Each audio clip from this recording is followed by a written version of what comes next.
Good morning, good afternoon, good evening. It's everybody's favorite, your good friend Terrence Blow, coming to you for another segment of New Sunday, New Balance. And this segment is going to be on DC streets and wares. And the main reason why I wanted to break those two words down is because it follows a format of functionality that DC operates with very, very well. And what I mean by functionality, um, I'll say in comparison to what streetwear is to DC, I think about what denim is to Americana. The rest of the world did not have denim.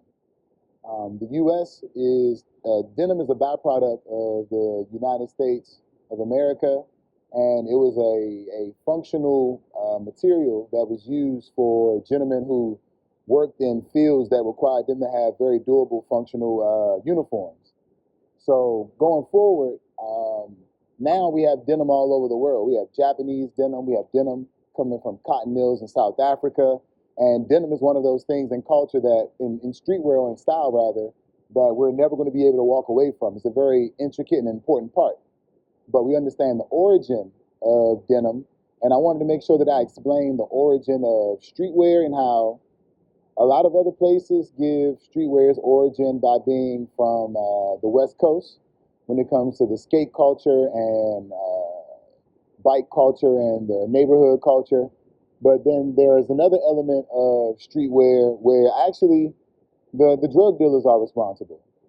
While the skaters were responsible for, the tagging, and they were for the functional wear while they rode their bikes, there was another element of this where the outfits that the drug dealers donned in their neighborhoods, they were something that's never been done before. It was athleisure before athleisure was a thing. And with that, it came a certain level of functionality that uniform had within that space. And, I think we got to start giving more credit to who brought luxury into the hood first. A lot of us didn't grow up in some of the best neighborhoods, so, we didn't grow up with a very ready understanding of what Gucci was, or a steady understanding of what Hermes was, or what Versace was. So when you see, a gentleman of African American descent in the neighborhood, he's very well respected, he's very well appreciated. He's carried himself with a certain level of character and attitude. He's dressed to the nines in something you've never seen before. He's getting out of a foreign vehicle. That's something that you want to covet. That's something that, as a child, I looked up to. And those individuals who were in my neighborhood and who were in my family, they were the superstars of the neighborhood. Fast forward to today, so much of streetwear is influenced by rap, and so much of rap is fake. So it began to have me, spinning and wondering, how could I shine light on something that's been a very natural happenstance here in DC, and it's DC streets and its wares and how it inspires and how it's projected around the world.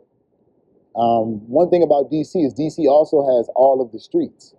When it comes down to the political scene, when it comes down to the art scene, when it comes down to the style and fashion scenes, which are growing and budding, DC has a very long history of homegrown brands.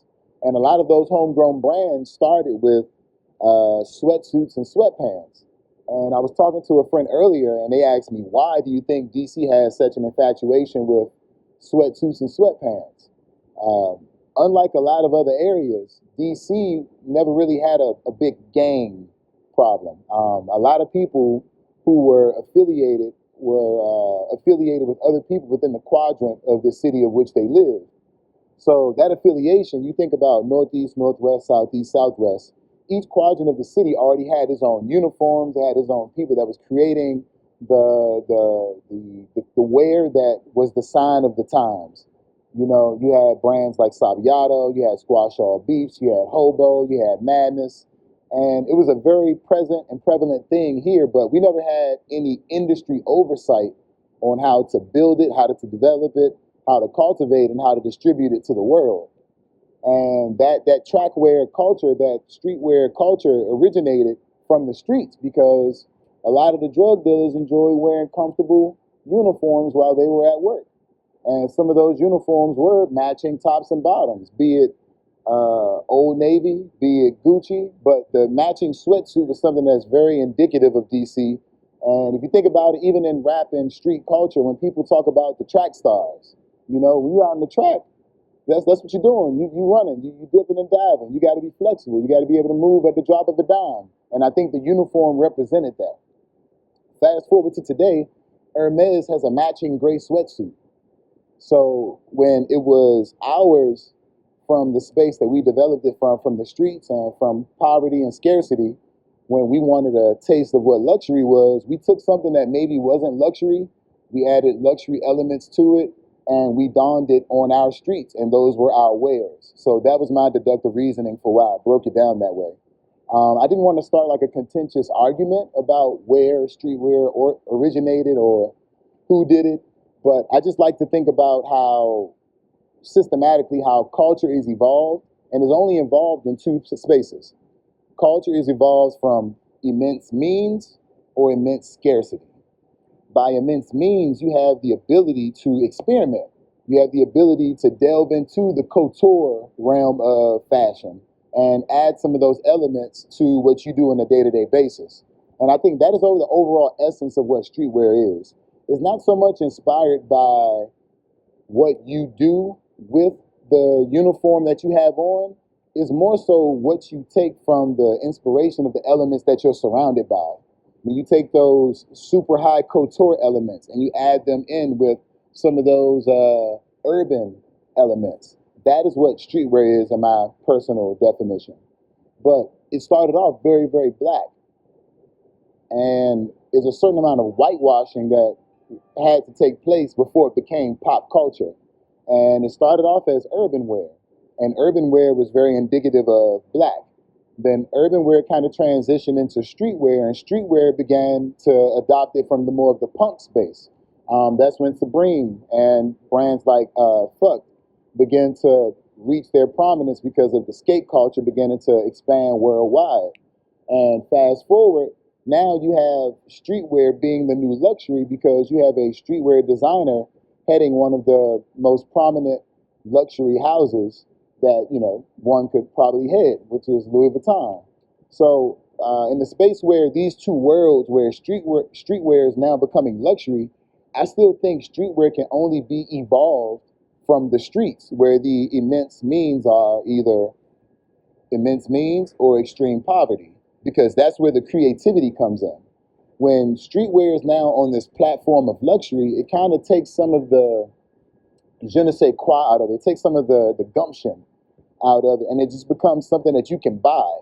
While when we were growing up in my neighborhoods, and me and my friends, we have outfits that were indicative of parties that we went to, and we had the understanding that everything had a uniform. So when we went to the go-go, there was a certain uniform that you had to wear to the go-go, and that is kind of just embossed in our brains as our memory.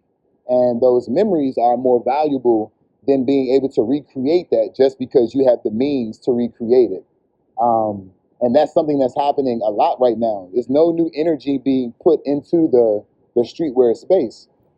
Kanye West said that, well, streetwear shouldn't be allowed to just be t-shirts.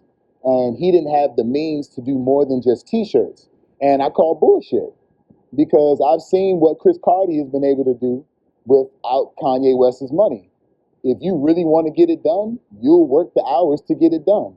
You'll stay up all night. You'll sew it to get it done. So when it comes down to streetwear can have those luxury elements, but they have to be very intentional, and you have to be able to be in a space where you're not going to make excuses about how you're going to create it. Like, you got to just do it. It has to be a part of you. It has to be the essence of who you are as an individual, because that's the only thing that's going to transfer over to the people. Me and my team, we often have a lot of conversations about how we should price our products that we create. And the idea is, sometimes you have some brands that'll price a Gildan t-shirt at $100, and we kind of find that to be insulting because everyone knows that that is a Gildan t-shirt. When on, some other ends of the spectrum, you have brands that take time to really go out and find really, really amazing quality t-shirts. And they test and practice with processes to do really elaborate screens. And in my opinion, those shirts are worth the value of which they are sold, because everything that went into making it represents and speaks for itself. So, Kanye talked down about the t-shirts and saying that t-shirts is the only thing that you're allowed to do, but there's still so many things that have not been done with just t-shirts. So don't look at the t-shirt space as a negative. Look at that as a positive. That's a space where you can grow from. You start with the t-shirts, and then you can work your way up. And as you grow and develop and creating and building your brand and your label and the idea of yourself, you also are showing the timeline of your growth, and people are able to follow the story. And that's going to sell way more than how elaborate your design is on the t-shirt, because nothing is original. So just make sure that is intentional, since everyone is creating. I support it. When we were younger and deciding to get into the creation space of streetwear and we wanted to design t-shirts, it was entirely too competitive. We spent too much time looking at what somebody else was doing and wanting and having to do better than that person, as opposed to just doing what we felt was right and from our heart, doing what we were capable of doing and what we were capable of executing. And if we were capable of executing something that somebody else wasn't, we gloated about it. Fast forward to today, now we can just be. And in me wanting to just be and just create, I wanted to make sure that I created a space for other people to just be and create. It doesn't have to be a competition. The competition is with yourself. I think every time I create something, I go out and say, you know what? I want to do better the next time around. I don't really waste a lot of time looking at what somebody else is doing, because I'm not that person. I wasn't inspired by what that person was inspired by to create what they created. Some people say, well, what if you run the risk of doing the same exact thing that somebody else is doing? I wish your item the best of luck in sales. I hope your intentions are met with that particular piece. I do see the comparison in the two pieces, and that is okay too, because nothing is original. We used to get caught wasting so much time on if someone took an idea, when the reality is we all just have great ideas. So let's just create and continue being the example for the rest of the world that we've always been. And by we, I mean the District of Columbia. The best is still yet to come. Some of the most brilliant and amazing brands were built out of recessions. 2008 bought us WhatsApp, it bought us Venmo, it bought us Square, it bought us Airbnb, it bought us Pinterest, it bought us Sling. So as opposed to looking what's being taken away from us, why don't we look at the things that we can do to create the tomorrow that we want to see? And if you want to make a t-shirt, make a fucking t-shirt. Just make sure it's the best t-shirt that you could possibly make, and make sure it's something that you'll be proud of, and not something that you just want to compare to what somebody else is doing. Because that is where art loses its soul, when it's only being done to be presented. We need to take this time to fall back in love with the process and let the end result be exactly what it's going to be, because we're not really on this quest just to be good. I would like to think that we're all on this quest to be great. We're all on this quest to create the best thing that we could possibly create. So in doing that, let's make sure that we're demanding more from each other, not from a competitive space, but just because if you decide to go a little higher, that means I got to demand myself to go a little higher. If you decide to stop using Gildan t-shirts, that means everybody else eventually has to stop using Gildan t-shirts, or at least price a Gildan t-shirt the way a Gildan t-shirt should be priced. If the t-shirt costs more than that, then at the end of the day, price it what it should be. You shouldn't take an L for your creation. Create it and price it in the space that it should be created and priced, and present it to the world and be comfortable with the results.